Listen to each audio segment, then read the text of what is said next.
there was a recent study that was done by John Hopkins that said Black people and Hispanic people, adults specifically, have more mental health issues than other races. Can you comment at all on that from the years of experience that you have? Is that true at all? Well, that could be most definitely a true study that John Hopkins did. And I think that one of the disparities in that is that when we do a lot of comparisons, if you will, with different races and cultures, uh, we look at what's impacted communities.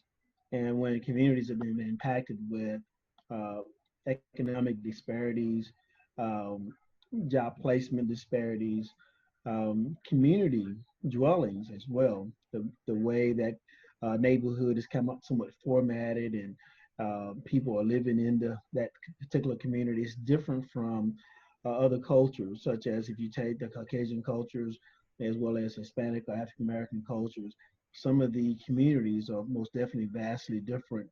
So I think that has a mental impact. You'll find that most Caucasian families may not have kids who have to help with paying bills at an early age. Hispanic families, they go to work very early, helping families to make ends meet.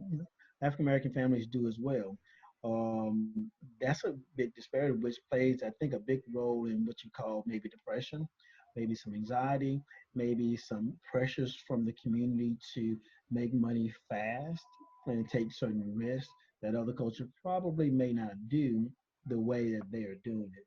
So most definitely that can bring a big mental health, I guess, a blanket, if you will, on certain communities that fall prey to maybe being incarcerated earlier or having some disparities with not getting certain type of jobs, but having to take lower paying jobs to help ends meet. So I think that could most definitely affect a lot of the mental health statuses.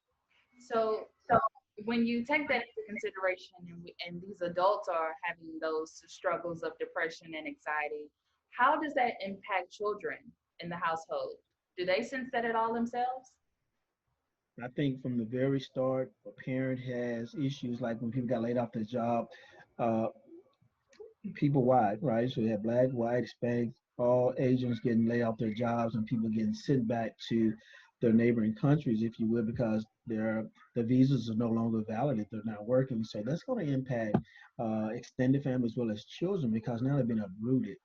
Some family has had foreclosures on homes, lost cars, and when a family, their husband or their wife are having issues, the kids going to have issues as well because the things that they want or need, they're not going to be able to get, especially if there's domestic violence in the relationship initially. Then both parents are not at home. The domestic violence is probably going to increase in nature, and there's probably going to be more severity of harm not only to the spouse but to the children now because everyone is at home and the frustration is increasing.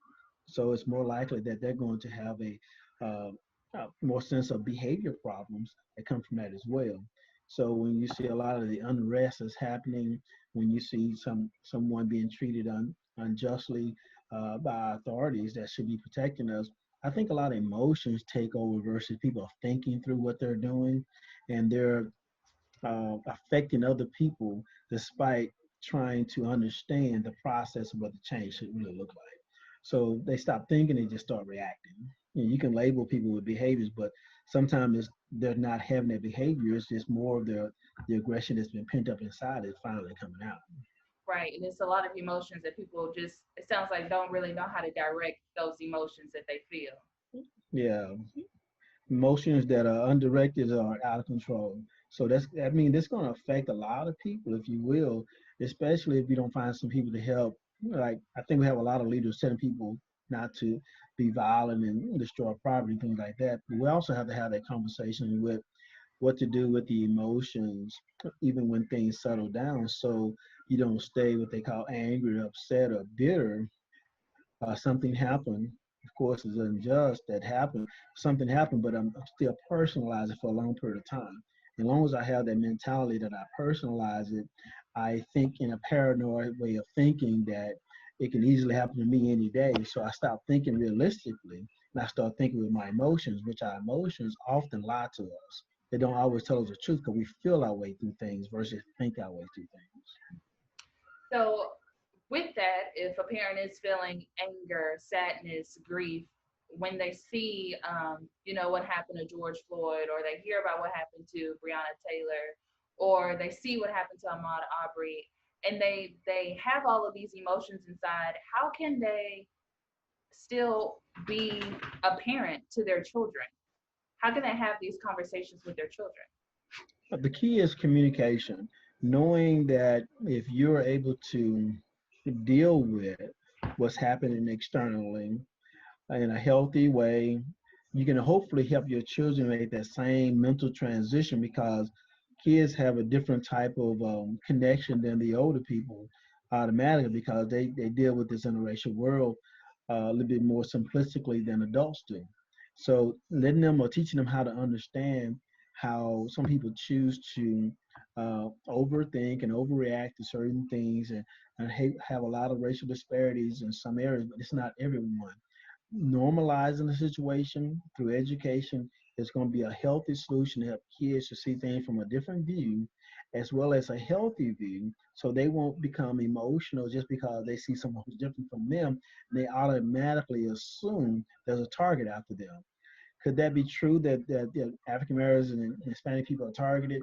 Hypothetically, yes, but it's not totally true that we're targeted just because we're a different race or nationality or culture living in America.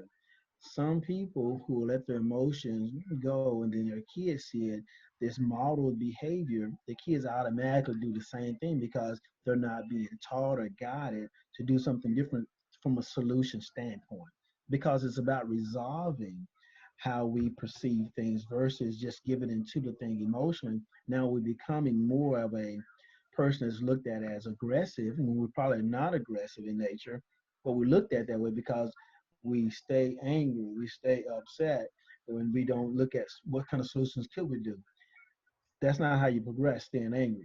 You end up making more havoc or causing more harm because you see the people burning people's buildings or hurting other police officers or hurting other even citizens. And that's not healthy. And then you saw a man get killed, and here you are out possibly about to kill somebody too.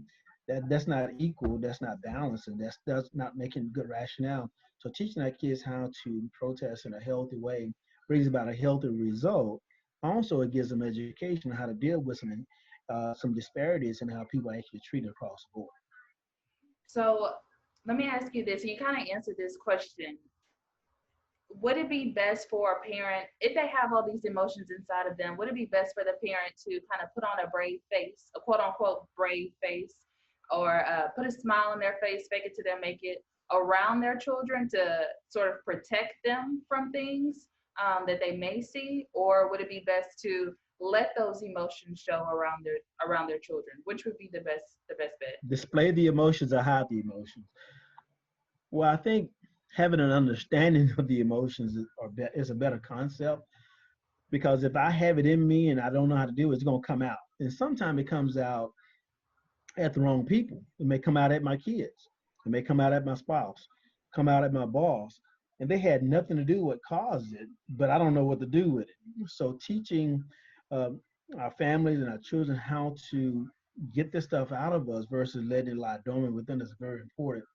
I think it's hard to walk around with a facade on as if I got this when I don't have it. It's almost like walking around depressed and sad and hurt, but you let no one else know that you're feeling that way. But all of a sudden, then you commit suicide. They say, well, I never knew he was going through anything. He seemed so happy because we put on a good front.